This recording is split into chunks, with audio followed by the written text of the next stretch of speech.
We have one of the strangest positions I've ever seen, honestly. This is really a wild position. My opponent is playing unbelievably well. This position is a complete mess, guys. That's a complete mess. I would easily appraise that this guy's level was like 2200. Welcome back, guys. Today we are playing a Grandmaster, Mr. Birdmaster 3000, and we get the white pieces. So let's start off with E4 and see what Raven has for us. This guy is an incredible player, and if you've not checked out his channel, make sure you do, or maybe you already have. Who knows? Here we go. It's time to go. I hope everything with my mic is good. I have the mic really close to my face at the moment.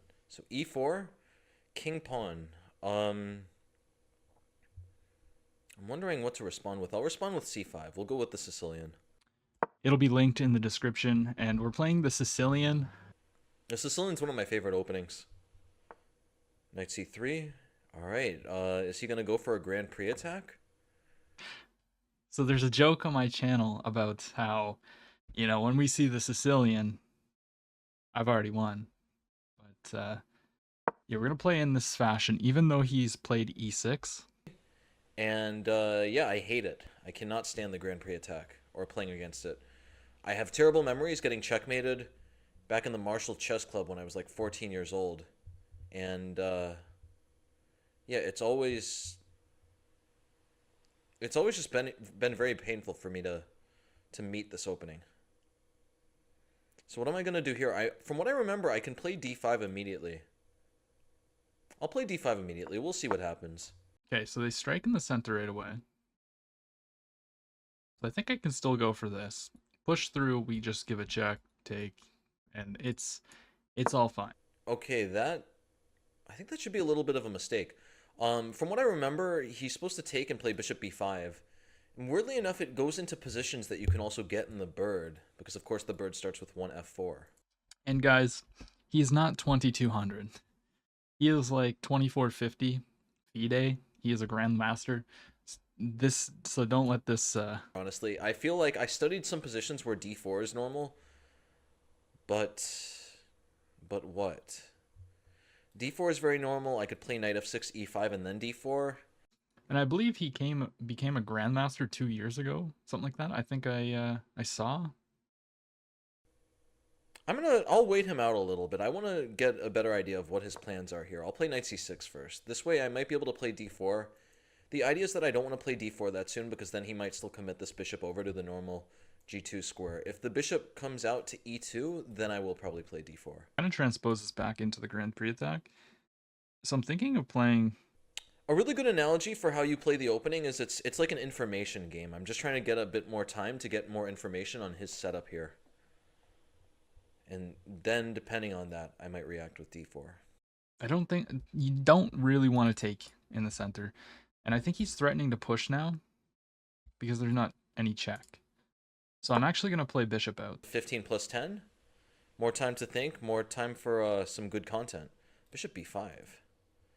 Bishop b5 is a wild move. That is a really wild move. It's not a bad move, though. Definitely not a bad move. And now if he goes d4, we can just go knight e2. And of course, I mean, there could be lines where he plays d3, which we've talked about in the past, but... In what situation would this bishop not be well placed here? I guess I should go for a French. In the French, this bishop would make no sense here. So I'll play knight f6. Just develops. So now he's attacking the e5 square. So I don't really see why I wouldn't play d3 here. Yeah, for those of you who are wondering why I might have low energy now, it's because I just had a box of Fig Newtons. The Brazilian kind, of course. They don't have Fig Newtons here, but... Yeah, I ate a whole box of Fig Newtons, and my blood sugar is collapsing. It's declining. I'm definitely going to be taking a nap after this collaboration. Queens are coming off. I don't want to play an endgame against this guy, to be honest. Yeah, this position is really tense. Pawn takes, knight takes, knight takes, pawn takes, here. Keep as much tension as possible. It could be okay for me, but I don't want to go into it, so I'm kind of contemplating on just playing this. Giving him the full center. And yeah, obviously this position Alright, here he's gonna have to go back. And then his position's a little crammed. I'll take. He I think takes. white has to be completely fine here. He's made a lot of logical moves. And then maybe we could even like play d4. Let's push through. So yeah, e5 is definitely fine. That I think that's a mistake. And the reason I think that that's a mistake is well, there was really no need for it just yet. I was probably going to have to elicit that move with a6.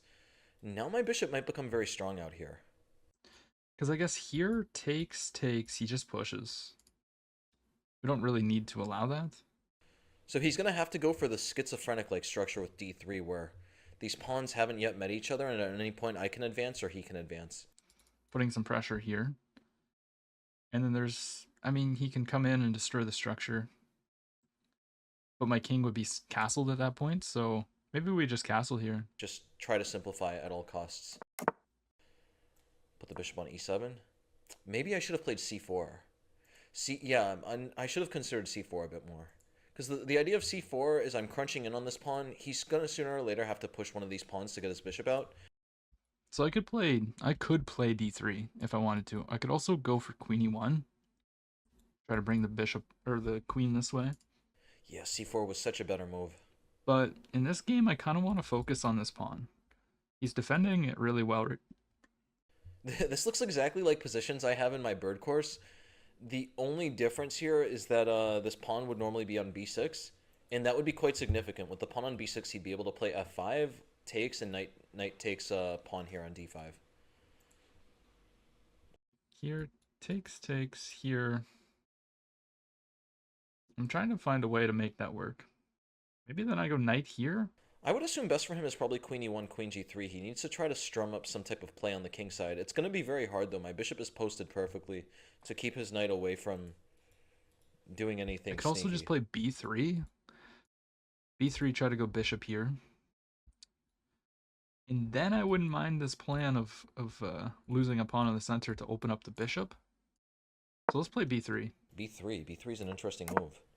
Yeah, I kind of expected him to just castle. If he plays bishop b2, then I'm throwing the pawn to c4. It's a really sneaky idea. It might look like he should give me doubled pawns, but I know this again from the bird. We're pretty much in a bird position at this point. He does not want me to have these doubled pawns, believe it or not. My doubled pawns are not that weak, and the flip side to them is that we are opening up diagonals for my latently powerful bishops. I'm really considering this move. My bishops could be extremely powerful if the time is right. But maybe we just develop our pieces first. Let's put the bishop on this diagonal. All right, so this is what we're talking about. I really like c4. Oh, yeah, okay. Pushes. Makes sense. Now if I go here, he's going to play... Even structurally speaking, if he could get away with that, it would still be very uncomfortable for him. So the thing I really like about this move as well is that now if he ever tries to move this d-pawn, I can just trade, play bishop a6, knight c5, and target this weak d-pawn. He's getting rid of his weakness, I guess, which really sucks for us. This is a very strange position, honestly. I would bet that if we put this in the computer, it's not yet worse for him. Yeah, maybe we should have played bishop a3. He needs to be very patient here and make sure not to create any new weaknesses. So for instance, a good move would be knight a4. Taking's a horrendous move. Knight a4 is a classic idea in birds. Takes. I mean... Yeah, this is more or less a bird position. I split my pawn structure, but... Oh, maybe his plan's to use this file like this? I love this c4 move so much. You can also now play knight c5. The idea is I want to play d4 at the right time, but I do not want to give the knight this good e4 square. So we're going to play knight c5, cover that e4 square, and then start encroaching further with d4. Maybe I just play this, get off of this file. All right, king h1, sneaky guy. Sneaky guy, I know what he's up to. All right, I have a lot of cool ideas here. Knight c5 I really love. I'm not really worried about him taking, because I'll take like this. I get the open rook file, keeps the pawns all together.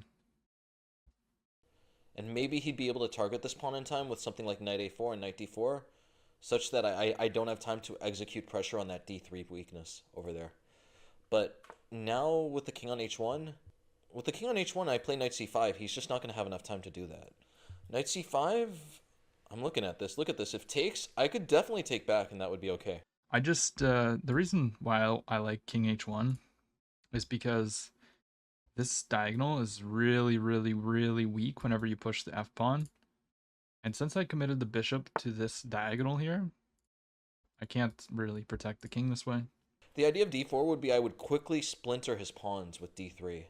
And I would drill a knight into the d3 square, and these pawns would be segmented in half. My knight would be on a fantastic square over...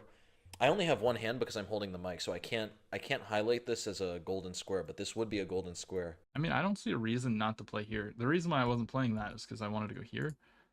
But I guess he's just going to go and protect it and improve his pieces. We're talking about the position after b takes d4, knight e2, and d3. I could push.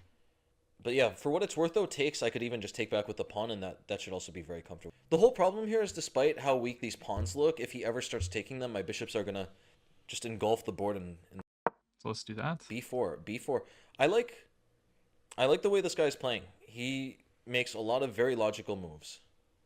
It's impressive. So we do have to be a little bit careful. Queen and king lined up like that. I want to play rook b8. The problem with rook b8, I don't like knight d4. Knight d4 is very annoying. It hits this pawn. It gives him more or less a free tempo. I'm thinking I should play queen b6, but the drawback of queen b6 is that after takes, it's my queen that's stuck in there, not my rook. Yeah, I'll play rook b8. We're going to go about it this way. If knight d4, I'll reluctantly put my bishop on a pretty ugly square. And yeah, big shout out to Apex Chess. I think he's playing very well at the moment. Very, very good game on his part. Y'all have to keep in mind that, like, if my rapid rating was according to my actual strength, I would be probably like 1,000 points. Maybe not 1,000 points, like 800 points higher than him. Something around that. So, he's keeping the game neck and neck. He's doing an excellent job. I'm threatening this. And if he plays here, well, knight here, I guess queen here? Yeah, a dream position for me would be in some situation where I somehow trade these pawns off. If I can trade these pawns off, not sacrificing them, but trading them off, my bishop would just shine down this really vulnerable diagonal. But if I go here, he can't take the pawn just yet. And then I'll play this. These pawns out of the way. Alright, so here, yeah, you gotta crack a few eggs to make an omelet. Sadly, I have to put this bishop on this ugly square just to defend c6. But how is he going to defend b4 now? If he plays a3, I play a5. He's stuck. Now let's just protect it.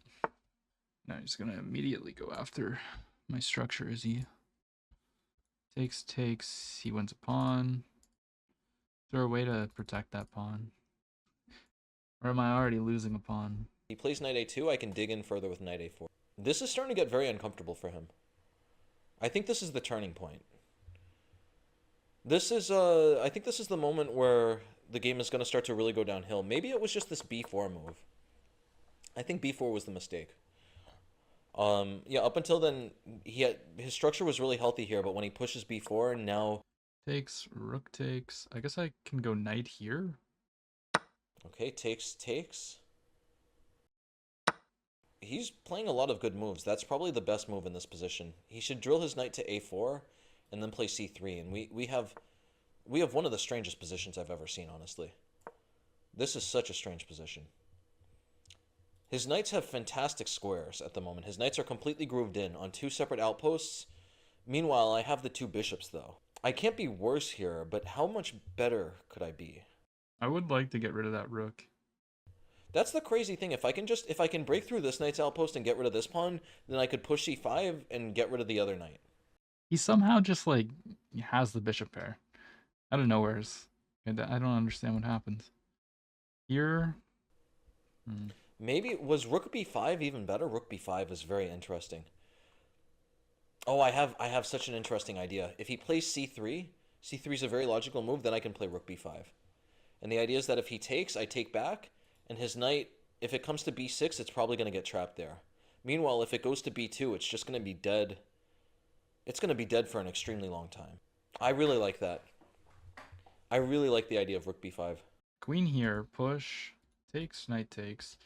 The knight becomes pinned. We're threatening mate. But then he just goes here because it's pinned. But then I have this check. Big shout out to Apex Chess. He is putting on a tremendous fight here. Queen g4, I think this is a step in the wrong direction. I don't think that does anything.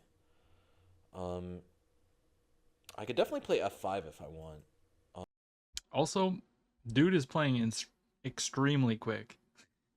He's got 13 minutes and I got 6:44. I'm over here just using all my brain force. He's probably just chit-chatting away about random stuff and playing the game we all love. But yeah, I know I appreciate This is a Raven really wacky position. for giving me a chance to play with All right, him. yeah, my idea of f5, there's several ideas. I'm also preparing rook f7 to play queen f8. f5, strategically speaking, f5 is a very big mistake because I'm weakening this pawn significantly. So I should only be playing this type of move. So that does weaken. Okay, so we're playing a closed position. I don't really want to take. Although, if I take en passant, no, he just takes with the rook. I was going to say en passant. If bishop takes, we take here and we fork the pieces, but no. En passant, rook takes. Rook takes, and then we're left with some ugly pawns. But we do have a closed position, so it could benefit us. This is really a wild position. But what do I want to do with my queen now? This is really a wild position. My opponent is playing unbelievably well for his rating. And also just in general, like this guy's putting on a tremendous fight. His knights are on fantastic squares here. Yeah, I think I'd just go here. I really wish I had a microphone that I didn't have to hold so I could actually highlight the board with different colors. Just come back with the queen, I guess. He's got some weakness on e6 and c6, but I can't really exploit it. His bishop does a good job of protecting both those squares. So I sort of switched plans. I'm going to play queen c7. We're going to play rook b8. And only then... c5 falls, so we can't really do that. This is a wild position, honestly. I know I've said that like 100 times at this point, but you can only say wild so many times to give this position justice. To do justice to this position. Because this position is wild. This knight on d4 is so strong. It's so insanely strong, this knight on d4. Alright, d3. Because I want access over here. If I can get to this weak pawn, maybe... I guess it's not that weak, but... Or even protect this with the queen. So I don't know. He's making it more accessible to actually hit this knight long term. If this queen wasn't so close to e1, I would probably play c3, because if the knight ever takes, I take back on c5, and that's a great deal. Because once this pawn gets out of the way, I can start pushing his knights back, and the game would quickly devolve. Or maybe we even have ideas of just like rook f3. I do not want to allow him to trade, and if we trade something like that, his queen gets to c4, and all of a sudden has a pure line of vision against this weakness on e6. Now, I did just say I want to get here. Again, to the best of my abilities, I'm trying to hold this pawn in place. But I'm not so sure anymore. So he has a really interesting decision here. He could take with the queen. Queen takes would make a lot of sense, because then he could play c3 and keep his knight really reinforced here. I have to figure out what to do about this pawn. If I could just defend this pawn, I could rotate my bishop. Because all these squares are occupied, so he can't really come in. The only move he really can come into my position with is this. So if I get here and here, I'm protecting this. I can maybe play this move. But at that point, he probably just sacks. He probably just sacks the rook, honestly. Rook b8. Yeah, what is going on here? I could probably play rook b5 now. Rook b5, I'm going to have an enormous amount of compensation. Takes, his knight has to go back to some square. I can start getting rid of these pawns. And most importantly, I've completely just dislodged his knight out of that square. Can't really go here. That would be nice, but it's not possible. That could be very interesting. I'm starting to really seriously look at rook b5 stuff. Also, another idea, maybe my bishop... Let's get my bishop into c4, actually. I'm going to play king f7, bishop c8, rook a7, bishop a6, and bishop c4. That would be very strong. Yeah, this is a very tense situation. Go queen here, maybe? I definitely think black has the upper hand here, but his knights are doing a tremendous job of holding the position together. Queen here, knight comes in, rook takes, pawn takes, rook takes. Then we could take this. That clock is starting to tick. But if I go here, he can just play this too. Like there's no need of that move. No need at all. Let's play queen here. I think at some moment he's gonna play I'm just gonna g5. keep. Oh well, no. Actually, here now, Rook B5 would be fantastic. Maybe I should have been prepared for that. Well, wait. Rook B5 takes Knight B2. His knight is coming around to a D3 square, which makes sense. But how good would that position? I think I'm close to winning there. Actually, I'm gonna play it. Rook B5 is super interesting. Rook there? What? What is that move? I take, he takes. What? Takes. So yeah, the trick is that after takes Knight B2, I'm pretty sure I can play Queen takes C5, and I'm gonna be entering an extremely good endgame. His knight might look nice on D3, but when my bishop posts itself on D4, my bishop will be covering an enormous amount of squares, and my rook is going to dig into C8 and C3. Alright, yeah, he took. It's very hard for a player to resist taking an exchange against a grandmaster. Oh, I can't go here. Here. But now he will pay the ultimate... He will pay the ultimate positional price, and what I mean by that is we're about to break through on the C file. He's going to have huge issues, and notice that his knight is going to be so far from targeting the only pawn that he possibly could, which is B5. We are still up in exchange, though. He's going to get the pawn. Do you really think this endgame is that much more favorable to him? Okay. I guess he's got the bishop pair. I would bet if we put in the computer, I'm much better here. Because, yeah, with my rook on c3, I'm just targeting both of these pawns here. I'm targeting all of these. He still has some tremendous problems to deal with. How is he going to defend this pawn? If he defends this pawn, then I just... Well, okay, if I play rook c3, he plays rook b3, so I need to be a bit careful. Notice I'm making sure not to let his rooks in. If I go here, he just plays this. We could start to have some problems. So I'm making sure the rooks cannot get in. This is an ugly move. If I take on c2, I need to be very careful that his rooks don't just double and then he invades with the second one. So he goes there. And then we're going to make a left while we can. Hmm. We're up a pawn. Or we're up in exchange for a pawn, I guess. He's doing a great job. Here I could play b... This is wild. I could play b4 takes and bishop b5. Hit this rook. I guess rook comes to f3. I don't have anything just yet. And not to mention, we have 2 minutes to his 12. Alright, I think rook c3. Rook c3, rook f3, and my idea there is just to play a4. He's going to take, I'm going to take, and then... Oh, no, he can play knight... This is a wild position now. This is a really wild position. I should be very careful about how I trade off the rooks. I have to say big shout out to this guy. He's put up an incredible defense up until now. How am I going to play the rest of this, though? So at the moment, notice that, yeah, as long as his knight is not getting to c3 or d4, I don't have to worry about ever... I don't have to ever worry about being worse. I'm wondering what his plan going forward would be, though. His light sword bishop needs to improve. Bishop c3, rook f3, b4 takes, and then I play a4. Because I'm not really threatening e6 anymore, so he's gonna... But then he pushes his, I push, and then he's gonna take here at some point, and then push b6. I play a2. That's a complete mess. This position is a complete mess, guys. It's a mess here. It's a mess, folks. Maybe, should I transfer my bishop around to c4? That would be a great idea. I think I'm going... Can I do that, though? Bishop e8, rook f3, bishop h5, and my bishop is going to come around to c4. That would be brilliant. That would be brilliant, but the problem is he's going to play rook d3. Yeah, I mean, I just need to try and consolidate. I don't know what else I can really do right now. Wait, what am I thinking about? Just transfer the rook to... Let me put the rook on c4 to begin with. Rook on c4 is very good. I'm hitting a lot of things. I could play rook a4 at a moment's notice. I could also just drop the bishop back to c5. So I actually think he wants to play bishop e3 and take that pawn, because if that pawn falls, then we're going to have some troubles.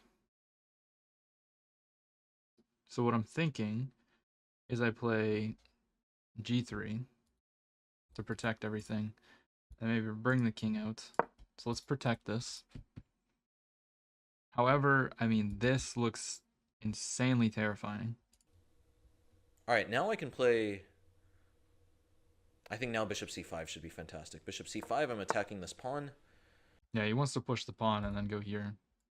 Very sneaky threat here. He actually has a lot of issues. I could go here right now. And my bishops are finally going to reveal themselves. It gives this pawn, however. And he's attacking this pawn. Maybe rook up? This guy's profile pic is so funny. It's just like a thumbnail. It's one of those thumbnail photos. Almost toast here, aren't I? Knight d3 looks like a very good option. If knight d3 rook takes c2, all of a sudden he plays rook c1 and the table's turn. Let's go rook up. Okay, he plays rook b3. I will play a4. I want him to commit this rook somewhere ugly. Rook f3, then I get him with bishop c6. Same as before. Rook d3 is probably best, but even then I play bishop c6. This is so uncomfortable for him. What is he going to do here? He can't... If he moves the knight at all, I take on c2. All right, here I'm going to play d4. We're going to throw in a check. I'm going to bring the bishop to e4, and I think I'm finally breaking through. This guy has put up an insanely resistant defense. He's getting through now. This guy's effort. But it seems like finally this is the last straw that will break the camel's back. Rook d2. Okay, now I can start snatching up the apples. Bishop takes a3. I could now drill my bishop into c3. If my bishop is able to drill into c3, the game is just going to be over. He's not going to have any recourse to stop these pawns from advancing. Knight d3 is really his last option at this point. If he doesn't get knight d3 in... Let's go here. Very good move. Always a good move. I would love to take here and then take on d3, but unfortunately he starts having checks, and that's... Also stops him from playing this, but not really. He can just he probably wants trades now. Those bishops, man. Every master I've talked to is always a fan of the bishop pair, and this is why. They're just so dominating. All right, I got a very interesting idea here. I want to play bishop f8. Bishop f8 is such a sneaky move. Bishop f8 is an unbelievably sneaky move. The whole idea is I'm getting ready for that tactic to work. I'm going to take on c2 and take on d3. And also I'm preparing a3. Bishop all the way back. I guess he can just do that. So if I go here... And especially, you know, I'm an observant man. He doesn't have much time. Yeah, he blundered into it. Oh, man. That's so nice. Why you gotta do that to me? This guy put up. I would easily appraise that this guy's level was like 2200 if, you know, if I didn't know what his rating. I really had to work for that game. I want that to be clear. I really had to work.